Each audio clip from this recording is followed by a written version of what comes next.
Saya pernah melakukan zina dan minum minuman keras. Bagaimana dengan amal ibadah yang saya lakukan saat ini? Dan bagaimana dengan hukum Islam tentang rajam dan potong tangan dan lain-lain? Apakah saya masih bisa berharap surganya Allah? Mohon nasihatnya Ustaz. Pertama sekali, hukum dalam Islam kisos. Potong tangan, dipenggal lehernya, potong tangan kalau mencuri, dipenggal kalau membunuh, dirajam kalau berzina. Ini berlaku bagi orang yang kepergok. Berlaku bagi orang yang kepergok. Tidak berlaku bagi orang yang antum pernah berzina 5 tahun lalu, sekarang sudah taubat. Lalu antum datang kepada seorang ustadz atau kiai, saya sudah berzina, rajam saya. Bukan begitu. Makanya hadis Bukhari yang menjelaskan, seorang wanita pernah datang kepada Nabi SAW dan berkata, ya Rasulullah, saya sudah berzina dan saya hamil dari zina. Dia buat pengakuan. Apa kata Nabi SAW? Kau lagi hamil, pulanglah, melahirkan anak itu. Karena anak itu nggak ada salahnya. Apa kata ulama hadis? Yang dimaksud oleh baginda Nabi SAW, pulang taubat. Jangan kau kesini. Kalau tidak kepergok, udahlah. Taubat, lindungi, kau berlindung di bawah naungannya Allah. Jangan, tidak ada, kita bukan seperti Katolik teman-teman yang harus pengakuan dosa disampaikan segala. Lalu kemudian pasturnya kasih air suci lah kamu selesai. Wah, dalam Islam itu. Karena dalam pengakuan dosa nggak ada. Antum tutupin dosa itu. Kata Nabi SAW dalam hadis Bukhari Muslim, orang yang paling buruk di sisi Allah adalah orang yang sudah Allah tutupi kesalahannya. Dia zina dari malam nih, Allah tutupi sampai pagi. Lalu dia sendiri yang mengekspos kesalahannya. Saya tadi malam, saya begini. Untuk apa?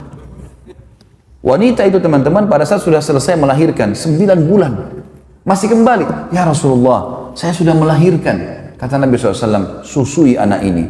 Masih ada waktu 2 tahun. Disuruh taubat oleh Nabi SAW, gitu kan? Pulang, habis menyusui ternyata iman dalam hatinya masih kuat. Ya Rasulullah, saya sudah menyusui, rajam saya mau disucikan. Barulah Nabi SAW mengatakan, baik, keraskan bajunya, kemudian dirajam, gitu kan?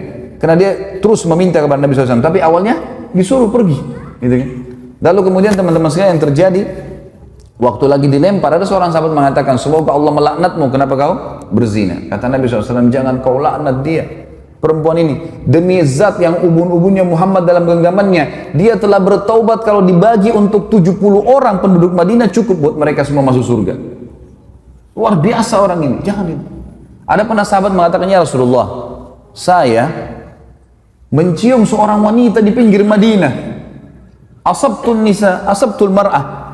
Dalam ulama hadis mengatakan, dia mengatakan, saya sudah menciumnya, saya sudah memeluknya, tapi tidak terjadi perzinahan. Kata Nabi SAW, atusolli ma'ana, apa kau sholat bersama kami berjamaah? Kata dia, iya. Kata Nabi SAW, idhab, pergilah dari sini. Udah, artinya kau taubat, jangan ceritain ke saya. Jangan buat pengakuan tuh, nggak usah. Taubat, tutupin aibmu, bertobat kepada Sang Pencipta. Karena yang kepergok, ditangkap, lagi zina, itu kena hukum. Kepergok, lagi mencuri, kena hukum. Gitu loh. Pernah ada sahabat datang mengatakan, ya Rasulullah, saya berzina. Dalam hadis Bukhari semua ini. Kata Nabi SAW sambil, ini orang lagi berhadap begini. Nabi SAW alihkan ke sana. Mungkin kau hanya menciumnya. Nabi SAW alihkan dia. Mungkin kau, jangan datang ngaku sini, pergi sana taubat gitu loh. Kata Nabi SAW, mungkin kau hanya menciumnya. Dia datang ke sini, ya Rasulullah, saya telah berzina. Nabi SAW alihkan lagi ke sini. Mungkin kau hanya memeluknya, sambil tidak melihat wajahnya orang ini. Dia datang lagi, ya Rasulullah, saya sudah berzina. Nabi SAW balik lagi ke arah kiri. Mungkin kau hanya begini dan begitu. Dia datang, ya Rasulullah, saya meletakkan kemaluan saya di kemaluannya, saya sudah berzina, rajam saya. Dia mau sucikan dirinya. Maka dia berikan kesaksian buat dirinya. Nabi sudah alihkan, tetap dia mau. Ya sudah, ya dirajam. Pada saat lagi dilempar, teman-teman sekalian, ini riwayat Bukhari. Lagi dilemparin, sahabat ini rupanya kesakitan, lagi dirajam, lari dia. Ada satu sahabat kejar, diamtam pakai batu. Mati, karena dipukul pakai batu, dikejar kan? Kata Nabi SAW, halla taraktumu fayatubu yatubullahu alaih. Tidakkah kalian biarkan aja dia pergi? Semoga saja dia taubat dan Allah terima taubatnya. Karena ini shock terapi sebenarnya kan? Supaya dia tidak ulangi. Dalam Islam tidak ada teman-teman begitu orang buat mengaku penggal lehernya, ngaku potong tangannya. Bukan itu. Ini memang Allah mengatakan, a'udzubillahi walakum fil qisasi hayatun ya ulil albab. Dalam kisas itu ada kemakmuran hidup bagi kalian, bagi orang-orang yang berakal, dan ini bagi orang yang seperti saya jelaskan tadi teman-teman yang kepergok. Kalau orang sudah taubat, antum melakukan dosa sudah taubat, sudah antara antum dengan Allah, jangan ceritakan. Dan ulama masuk dalam bab masalah menikah, tidak dibenarkan seorang laki-laki bertanya pada istrinya atau istri bertanya pada suaminya, sebelum nikah kau pernah berzina nggak? Ini nggak boleh ditanyain dan tidak boleh dijawab. Yang ditanya nggak boleh jawab. Untuk apa? Baik kalau dia bilang iya saya pernah zina, hah? Gimana? Untuk apa nanya? Sekarang depan mata saya ini istri saya, ini suami saya, selesai. Yang saya tahu zahirnya adalah orangnya baik. Itu hukum kita. Jangan korek-korek yang kita tidak tahu, nggak usah. Nggak perlu. Nggak usah periksa-periksa HP. Ngambil tugasnya malaikat. Lah iya. Allah titip malaikat kiri kanan nggak? Yakin nggak dengan itu? Apa fungsinya? Kiraman katibin kata Allah. Tugasnya nulis. Ngontrol suami kita di mana, istri kita di mana, dia yang nulis. Dan tidak ada tidak ada yang luput dari penglihatan Allah SWT. Tidak ada dosa yang luput. Jangan repot-repot kita yang sibuk hubungi siapa, bicara sama siapa, habis umur untuk itu. Saya bilang sama istri saya nggak akan periksa HP-mu. Urusan kamu dengan Allah. Saya cuma ingatkan, tapi sesuatu yang salah depan mata saya luruskan. Dan saya tentram hidup dengan cara seperti itu. Gitu kan? Gak usah repot-repot, ada urusan sama Allah, kita selalu ingatkan kepada Allah SWT. Ini gak usah repot-repot, ini sekretaris dua ini luar biasa, gak tidur, gak capek. Ma yalfidhu min qawlin, kata Allah, tidak ada satu kalimat yang terlewat illa ladaihi raqibun, kecuali dirakib, dikontrol, diawasi, dicatat semua. Jadi gak ada sesuatu yang membuat harusnya kita melampaui batas, teman-teman sekalian. Jadi seperti itulah hukum syar'i, ya. Dan yang menjatuhkan vonis hukuman qisas hanya pemerintah setempat. Saya tutup teman-teman sekalian dengan perkataan saya. Banyak orang-orang sekarang yang sering memvonis banyaknya, oh kalau hukum qisas tidak ada, pemerintah tidak terapkan, berarti masalah togut. Togut ini berarti yang disembah selain Allah. Teman-teman sekalian, wahai anak-anak muda muslim, tenangkan pikiran, masukkan iman dalam hati. Jangan terbawa dengan arus fitnah yang terjadi. Main vonis pemerintah Indonesia ini kafir, pemerintah ini kafir, Ya akhi, siapa kamu? Duduklah, ibadahlah kepada Allah, azan ke masjid, baca Quran, perbanyak ibadah, jaga mulut. Kata Nabi SAW, man kana yu'minu billahi wal akhir falyakul khairan aw liyasmut. Siapa yang mengaku beriman pada Allah dan akhir, dia cuma ucapkan yang baik, yang dia tahu dan dia tahu bermanfaat buat dia di akhirat, atau dia diam. Ini ikut campur, nggak usah. Sekarang antum memvonis si fulan tidak benar, si fulan tidak benar. Dari mana ilmu antum tidak benar?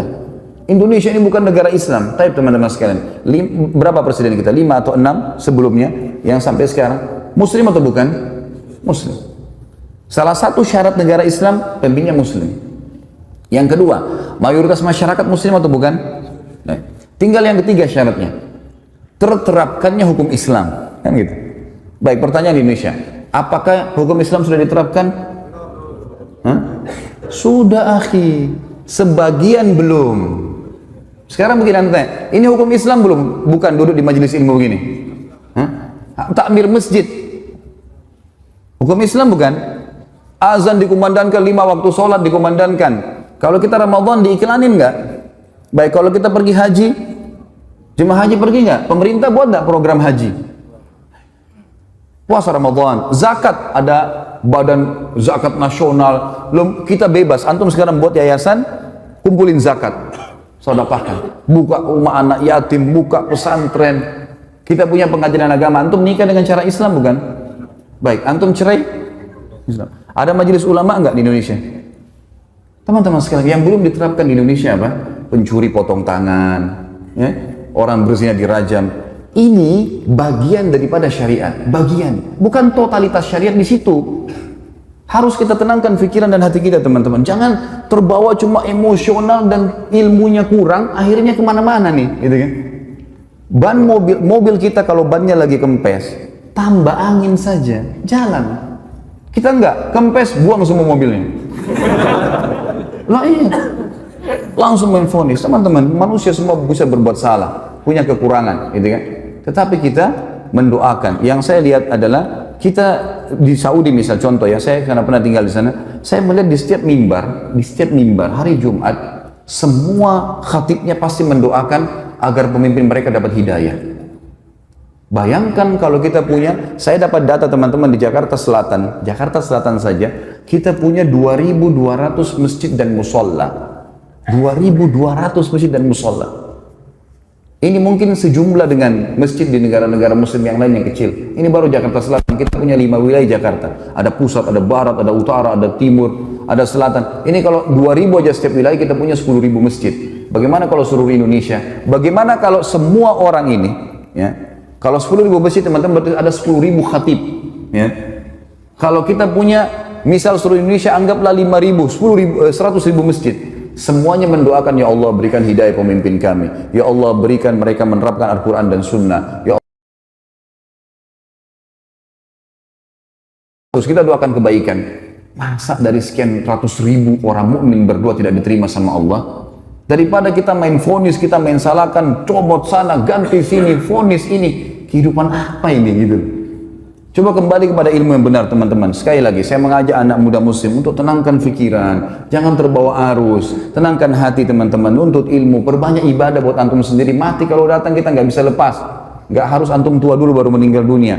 Maka sibukkan pada hal yang bermanfaat. Allahu a'lam. Ini tentu saja saya tutup teman-teman sekalian dengan kalimat saya bukan menggurui, saya tidak pernah menyebutkan nama orang, alhamdulillah di majelis saya tidak mau memvonis siapapun salah, tapi kita kembali kepada wahyu Allah subhanahu wa ta'ala sesuai dengan pemahaman para sahabat. Ini adalah hal yang paling tepat. Coba antum kembalikan kepada ini, maka hati kita akan tenang. Oh ternyata Ibnu Abbas, oh ternyata si fulan, oh ternyata si fulan. Ini yang insya Allah akan sudah cukup buat kita. Allahu a'lam. Mohon dimaafkan kalau ada salah tentunya, dan juga kalau ada benar pasti dari Allah. Kita berdoa kepada Allah sang pencipta agar seluruh amal yang pernah kita kerjakan diterima olehnya dengan kemahamurahannya, dan semoga saja semua dosa yang pernah kita kerjakan dimaafkan dan diganti pahala. Juga sisa umur kita semoga diberkahi di harta, di keluarga, di umur, dan juga pekerjaan, serta puncaknya kita diberikan oleh Allah sang pencipta masuk surga tanpa hisab. Dan tentu kita berharap ya Allah surga firdausmu yang maha luas dan juga yang maha sempurna. Ya Allah, kami mohon kepadamu agar engkau menolong saudara-saudara kami di Palestina, di Syria, di Yaman, di Irak, di Myanmar, dimanapun mereka berada yang sedang tertindas. Ikhlaskan niat mereka, terima para syuhada mereka, muliakan Islam di tangan mereka dan tangan kami semua, serta partisipasikan kami bersama mereka di pahala baik dengan doa, dengan harta, juga dengan jiwa kami. Dan semoga dengan kemahamurahanmu ya Allah, yang kami yakin engkau sedang melihat kami sekarang, dan juga malaikatmu sedang menghadiri majlis ilmu ini, agar engkau menyatukan kami semua di surga firdausmu tanpa hisab, di mana engkau satukan kami di majlis ilmu yang mulia ini. Tentu selanjutnya teman-teman sekalian kita berdoa, kita berharap agar Allah subhanahu wa ta'ala sekali lagi mengikhlaskan niat kita, menjadikan majelis ilmu ini sebagai ilmu yang bermanfaat. Dan saya memohon ampun bila ada sesuatu yang salah kepada Allah sang pencipta, dan juga untuk saudara kita semua hadir di sini, dan kedua orang tua kita dan seluruh muslimin dan muslimat, agar semuanya dimaafkan kesalahan-kesalahannya. Subhanakallahumma wa bihamdika asyhadu an la ilaha illallah astaghfirullah wa atubu ilaih. Wassalamualaikum warahmatullahi wabarakatuh.